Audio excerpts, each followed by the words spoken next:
Hey, I Teacher Thoughts here, coming at you with another video. We're going to talk a little bit about the importance of water in your gardening landscape. So I'm going to go ahead and turn some water on here.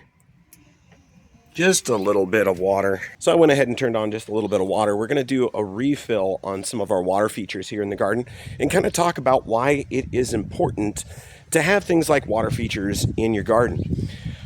So many years ago, I kind of alluded to the fact that I was a garden artist, and one of the things I actually specialized in, sorry about the wind noise, one of the things I actually specialized in was bird baths, and I made very ornate metal and glass bird baths. Some of them were pretty simple, some of them were pretty ornate and fancy. I did have bird baths, and they ranged in cost from about $50 all the way up to $1,700. So yeah, back in 06, 07, I was selling $1,700 steel and glass bird baths. This was one of my most popular designs at the time. Had this really heavy recycled blue glass on it, and then I added all sorts of branches around this, and this is what I called my anti-cat bird bath. Where I was at, we didn't have cats at the time, but where I was at, I had customers that came to me and said, hey, I want a bird bath at my house, but my cats keep preying on the birds that are hanging out at the bird bath. And so that's where I came up with the idea of adding artificial sticks around the bird bath. So these are steel, this is 1/4-inch round bar, and it forms kind of a cage underneath, and then there's places for the birds to perch. But if the birds are down here, the cats can't get to them because of all of the ironwork there. But that was by far one of my most popular bird baths. And yeah, this guy leaves the birds alone. But that's one of the things I used to do, is bird baths like this. Some of them had flower shapes to them. Some others were geometric or abstract in form, but I did all sorts of bird baths. So fast forward to now, and I've only got one of my original bird, or actually there's two. There's one more down there. So I only have two of my original bird baths left. The rest of them were all sold, but I still bring water into my garden as a feature. And it's more than just, irrigation or sprinkling overnight. I make sure that there is free standing water available for all of the animal life around here. So you can hear some goldfinches up in the tree over there. The water features are one of their favorites. They hang around them all day.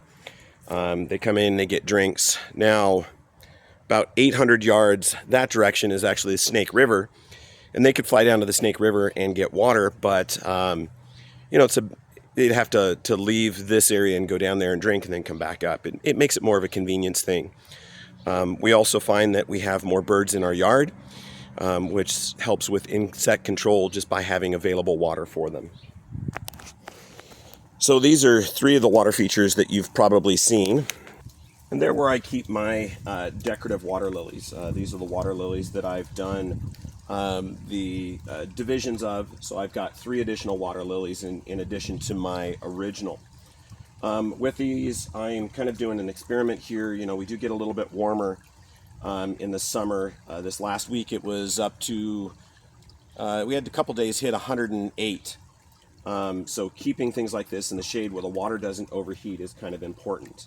I have added bubblers to the water features now because I actually have some animals inside the water containers. So earlier this year I was having big problems with mosquitoes, and there was a lot of mosquito larvae, a lot of mosquito eggs. The mosquitoes themselves were hanging around the water features, and it's just, for health and safety, it's important not to have standing water with mosquitoes in it. So last year I started off trying to raise guppies in these, so I went and got some standard guppies. Unfortunately, these water features do get a little bit too warm for guppies, and they didn't survive. So I kind of went back to an old school bulletproof fish. So there's actually goldfish in here. There's 2 feeder goldfish in each of the water features. So the air bubblers are to provide that extra oxygen for them, and then we're keeping them in the shade. That's kind of why this is on the trickle, is because I need to refill the water right now, and I don't want to change the temperature of the water too rapidly for the goldfish. But they're doing quite well. They don't come up and swim at the surface, which is fine for me. But when I do look down in there, I do see the goldfish swimming around. The other thing that I'm not seeing anymore is no more mosquito larvae.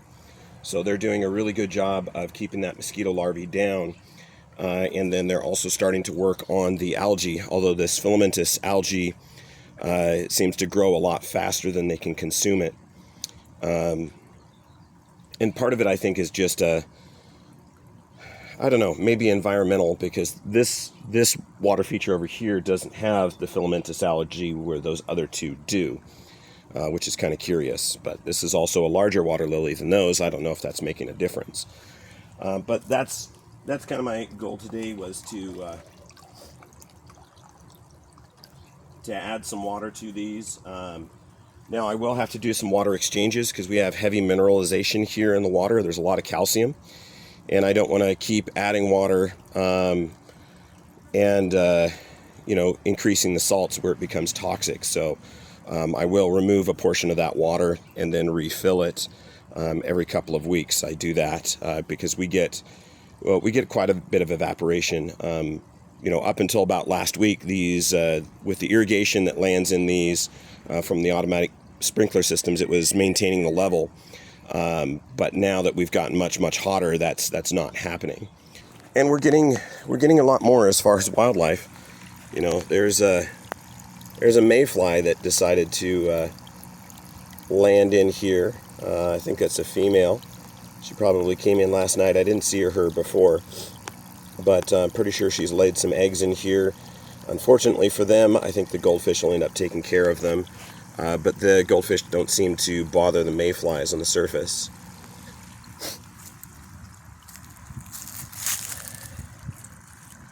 See if I can find...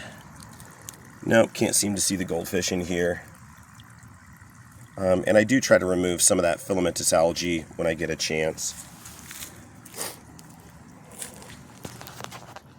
So yeah, I've discovered that adding water features here, especially in a desert environment, is really beneficial to our landscape and our gardening. It's allowing the animals to be more comfortable here. We have a lot more birds that are actually nesting on our property than we did in the years previous when we didn't have the water features. And then we're seeing that a lot of the hornets use those, and a lot of the insects, and then the birds, and doggone it, we even had some raccoons come in.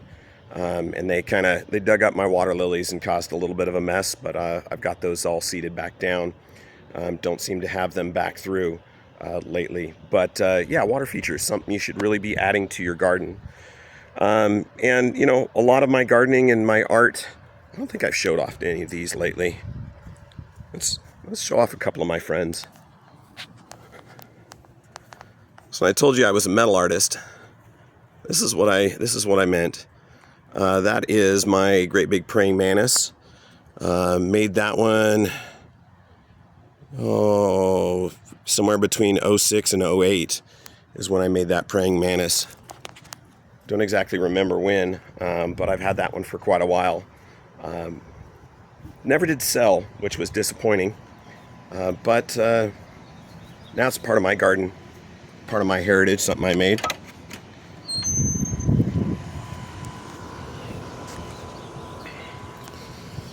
There's one of the other bird baths. Make sure that those stay clean so they get washed out. Provide that water for the birds in a couple different locations. And this is Sue. That's my 7.5 foot long T-Rex. Made her quite a while ago. 03 is the date. So yeah, I did do garden art for quite a while. Basically, I think I did it from like 02 into '02, into 2007. And then we had the economy crash in 2007 and people stopped buying art. People say the market crashed in '08. The art market saw that crashing in '07. People stopped buying art in '07. So pretty much '07 on, I hadn't sold any more of my metal art, and then I got out of it as far as a hobby. But yeah, that's what I used to do, and yeah, highly recommend having garden art and water features. This is a fun one. Aluminum wings. When it gets windy, they bounce around. Oh, my tank's overflowing. Get it back in here to the next one. So there you go. Keep those water features in your garden. They're a little bit of work to maintain, but the benefits you get from helping the animals that are in your yard far outweigh the trials and tribulations of keeping them topped off and keeping them clean. But anyway, I hope you enjoyed. Hope you learned something. Ag Teacher Thoughts out.